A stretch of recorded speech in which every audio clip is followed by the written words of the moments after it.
Sore, Polda Metro Jaya terus mengusut kasus ijazah palsu Presiden ke-7 Joko Widodo. Dan hari ini polisi memeriksa 3 saksi dari pihak terlapor dalam tahap penyidikan.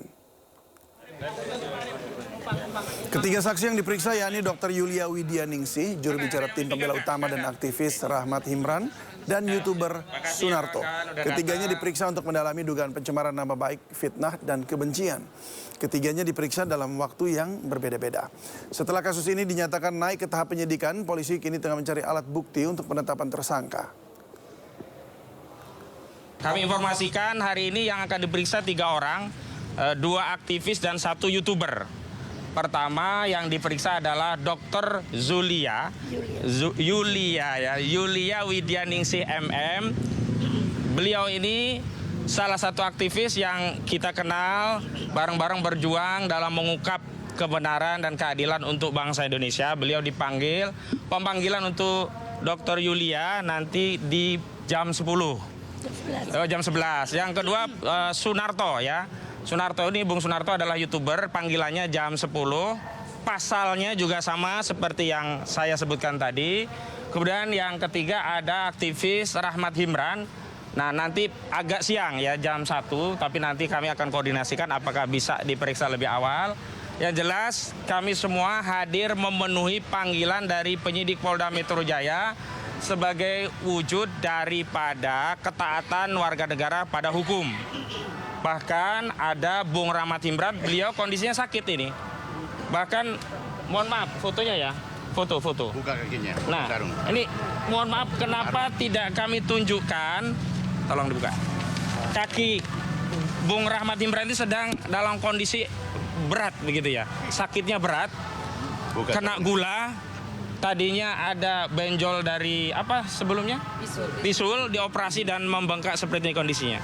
Tapi sekali lagi, karena sebagai warga negara yang baik, Bung Rahmat Himran tetap datang memenuhi panggilan penyidik walaupun dia warga negara biasa. Berbeda sekali dengan pelapor saudara Joko Widodo yang dipanggil ke Polda Metro Jaya tidak hadir alasan kesehatan, tapi pada saat yang bersamaan justru hadir di Kongres Partai Solidaritas Indonesia. Bahkan alasan selanjutnya dikatakan tidak bisa keluar kota karena anjuran dokter alasan kesehatan. Tapi berikutnya 2 hari yang lalu atau sehari yang lalu justru hadir dalam acara reuni yang itu tidak di Solo. Itu juga di luar kota, itu ada di Yogyakarta. Karena itu saya dari tim kuasa hukum atau tim PH dari pihak saksi yang hari ini dipanggil ingin menyampaikan kepada publik. Inilah kondisi bangsa kita. Di tengah bergulirnya isu ijazah palsu, Presiden Republik Indonesia ke-7 Joko Widodo hadir di acara reuni alumni Fakultas Kehutanan UGM Angkatan 80 pada Sabtu akhir pekan kemarin. Jokowi bahkan berkelakar dirinya sengaja hadir agar isu ijazah palsu tidak semakin liar.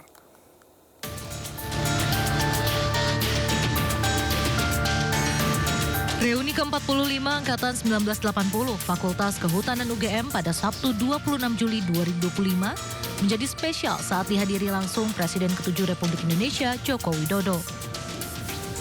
Kehadiran Jokowi di acara yang digelar di Kompleks Fakultas Kehutanan UGM ini sontak menjadi sorotan di tengah panasnya isu tudingan ijazah palsu. Walaupun mengaku masih dalam proses pemulihan kesehatan, Jokowi mengaku antusias mengikuti reuni sebagai bentuk penghormatan kepada teman-teman seangkatannya. Jokowi bahkan berkelakar, dirinya sengaja hadir agar isu ijazah palsu dirinya tidak makin liar.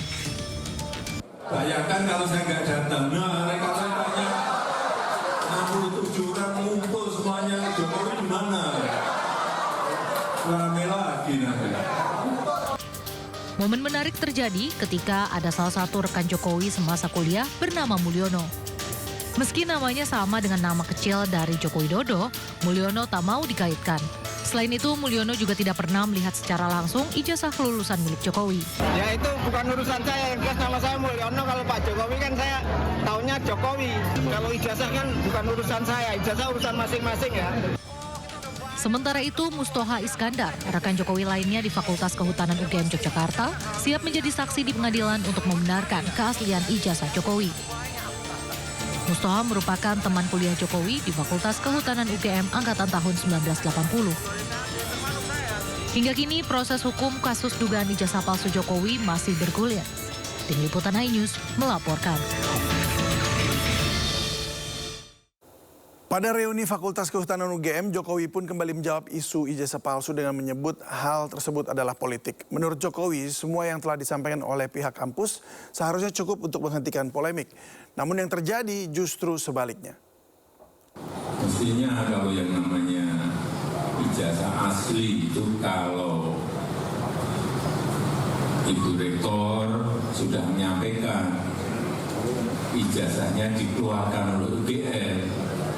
Bapak Dekan Fakultas Kehutanan juga sudah menyampaikan bahwa ijazahnya asli dan saya kuliah itu sudah.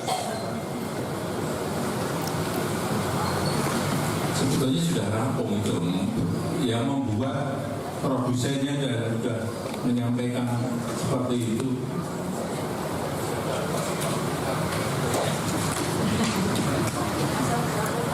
Tapi ya itulah. Sekali lagi ini politik bukan urusan asli dan tidak asli. Sudah tahu semuanya itu asli, tapi untuk kepentingan politik jadi terjadi hal seperti itu. Roy Suryo membantah tuduhan adanya penyokong dana atau bohir di balik isu ijazah palsu yang dituduhkan ke Presiden ke-7 RI Joko Widodo. Pakar telematika Roy Suryo menegaskan tidak ada penyokong dana atau bohir di balik isu ijazah palsu Presiden ke-7 Republik Indonesia Joko Widodo. Roy mengaku tudingan itu bohong dan nol besar. Ia menjelaskan bahwa sebagai peneliti, semua berdasarkan saintis. Meskipun pernah berada di salah satu partai, namun Roy Suryo menjamin tak ada kaitannya dengan hal itu. Masa aksi dari Badan Eksekutif Mahasiswa Seluruh Indonesia BEMSI melakukan unjuk rasa di kawasan Jalan Merdeka Selatan, Jakarta Pusat, Senin petang. Ya, ribuan aksi BEMSI memadati kawasan Medan Merdeka Barat dan melakukan long march menuju Jalan Merdeka Selatan. Aksi ini membuat aparat kepolisian menutup kawasan Jalan Merdeka Selatan dengan menggunakan barrier besi. Tindakan aparat ini sempat mendapat protes dari massa yang hendak menyampaikan pendapat di sekitar kawasan Patung Kuda. Ada 11 tuntutan yang digaungkan massa mahasiswa dalam aksi kali ini. Mulai dari penolakan penulisan ulang sejarah Indonesia hingga mendesak pembahasan partisipatif dalam RKUHP. Aksi bertajuk Indonesia Cemas ini sebagai bentuk kritik mahasiswa terhadap sejumlah kebijakan pemerintah.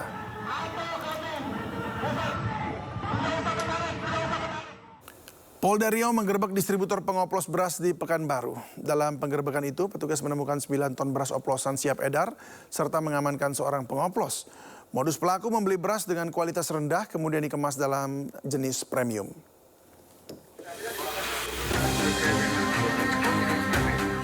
Direktorat Reserse Kriminal Khusus Polda Riau menggerebek sebuah toko yang dijadikan sebagai tempat produksi beras oplosan di Jalan Lembaga Pemasyarakatan Kota Pekanbaru Riau.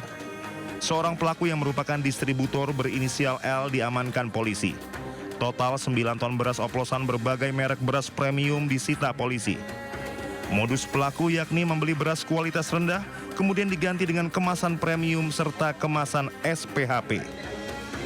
Beras oplosan jenis SPHP dijual seharga Rp13.000 per kilogram, padahal pelaku membeli beras kualitas rendah dengan harga Rp6 hingga Rp8.000 per kilogram.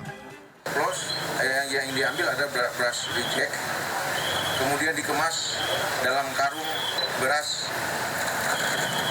SPHP ini bulog, dikemas dalam beras SPHP bulog yang ukurannya 5 kg. Kemudian dijual dengan harga Rp13.000. Padahal modal yang dikeluarkan oleh pelaku adalah Rp6.000 sampai Rp8.000. Modus yang kedua adalah repacking beras kualitas rendah. Jadi ada repacking beras yang kualitasnya rendah yang diperoleh dari salah satu kabupaten di sini. Kemudian dipack dalam kemasan beras premium. Pelaku sudah 2 tahun beroperasi mengoplos beras kualitas rendah tersebut. Beras tersebut dijual secara ecer ke toko-toko beras yang ada di Pekanbaru.